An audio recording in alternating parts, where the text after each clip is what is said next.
धर्म प्रेमियों, जय भगवान।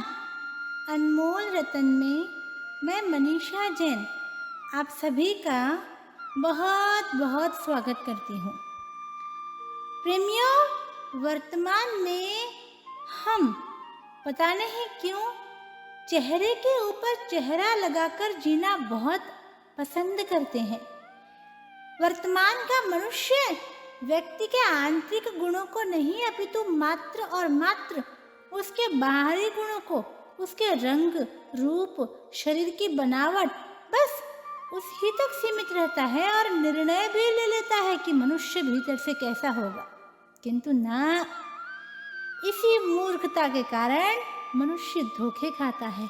आजकल का युवा वर्ग इन्हीं धोखों में आकर के आत्महत्या जैसे कुकृत्य करता है। कुकृत्य इसलिए क्योंकि आत्महत्या बहुत बड़ा पाप है। इसके बाद हमारी आत्मा कितना कष्ट सहती है हम क्या जाने, किंतु ज्ञानियों ने बताया है हमें, पर हम क्यों माने, क्यों? हमने थोड़े ही देखा है, तो जब हमने देखा नहीं तो हम क्या जाने। ऐसी ही एक अत्यंत रोचक और आज ज्ञानवर्धक नहीं कहूँगी अपितु हृदय विदारक कहानी लेकर के मैं आप सबके समक्ष उपस्थित हूँ। एक समय की बात है, एक ग्रामीण परिवार में एक बालक का जन्म हुआ। बालक अत्यंत सुंदर और चंद्रमा के समान कांतिवान था। बालक का रूप देखकर उसके माता पिता, परिजन अत्यंत हर्षित हुए।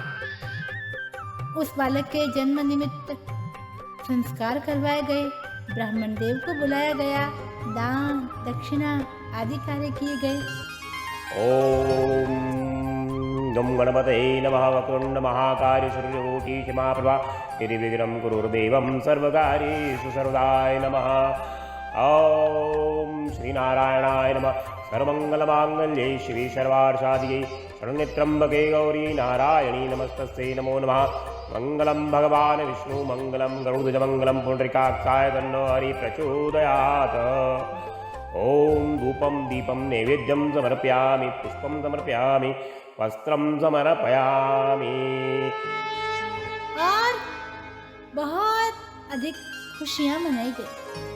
बहरहाल समय का चक्र चलता जाता है।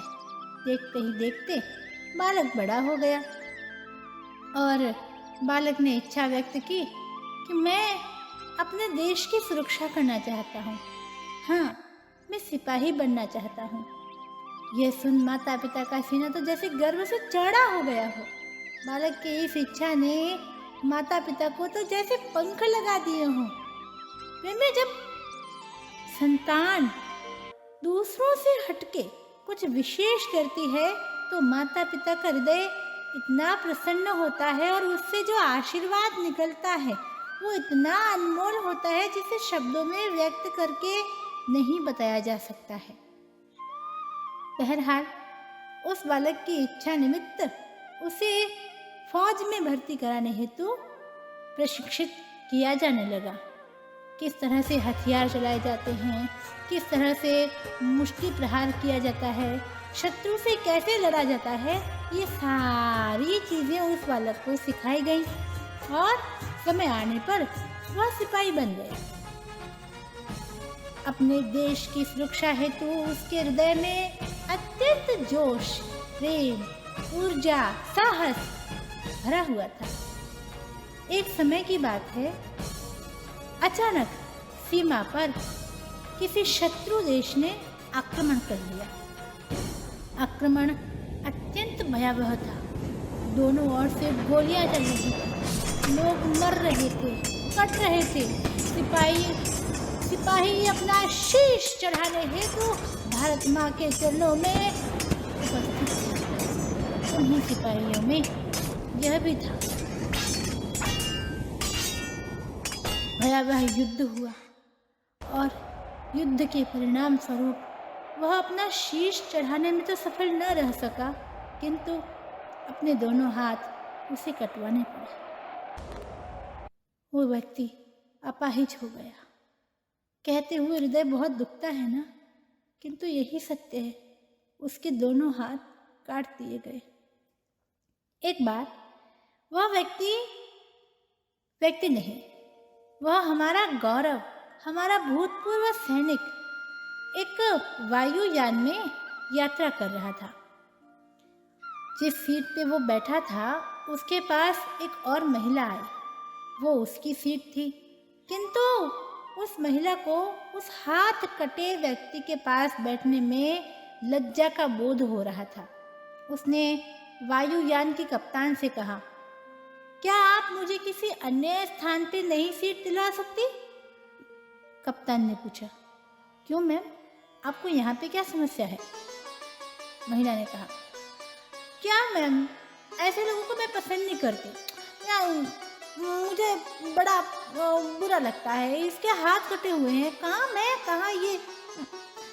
प्लीज़ आप बात कीजिए ना, मुझे इस व्यक्ति के पास नहीं बैठना है, प्लीज़ मैम। कप्तान ने महिला की ओर ऊपर से नीचे तक देखा। महिला दिखने में बड़ी विनम्र और बड़ी सुंदर थी, किंतु विचारों का ओछापन उसकी सारी सुंदरता को धराशाही कर रहा था। कप्तान ने कहा, आप चिंता मत कीजिए, मैं बात करती हूँ। कप्तान ने अपने सहायकों से बात की और अति तीक्ष्णता से बहुत बड़ा निर्णय लिया गया। कप्तान ने आकर कहा, मैम, आपको जो असुविधा हुई है उसके लिए हम क्षमा चाहते हैं। हमारी टीम ने एक तत्क्षण निर्णय लिया है। उस महिला ने पूछा, क्या निर्णय लिया है आपकी टीम ने? जल्दी बताइए मुझे, मैं कब से वेट कर रही हूँ आपका। कप्तान ने कहा, हमारी टीम ने इतिहास में पहली बार एक निर्णय लिया है कि अंतिम श्रेणी का व्यक्ति प्रथम श्रेणी के स्थान पर जाकर के बैठेगा। महिला अत्यंत प्रसन्न हुई। आहा हा हा, मैं प्रथम श्रेणी की सीट पे बैठूंगी। जैसे ही महिला कोई प्रतिक्रिया व्यक्त करती है, उससे पूर्व ही कप्तान ने वो व्यक्ति जिसके दोनों हाथ कटे हुए थे का सामान संभाला और कहा, आइए सर, आप हमारी प्रथम श्रेणी में चले आइए। यान में तालियां गूंज उठी।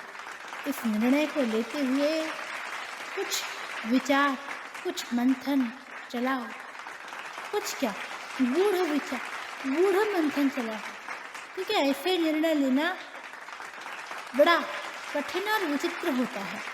बहरहाल जब यह निर्णय लिया गया तब उस सिपाही ने कहा, मैं सोच रहा था कि मैंने किन लोगों के लिए अपने दोनों हाथ कटवा लिए।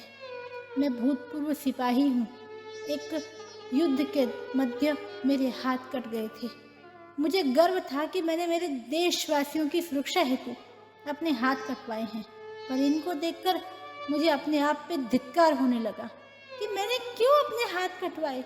किंतु आप सबको देखकर, आपके निर्णय को देखकर मुझे लगता है मैंने जो किया सही किया है।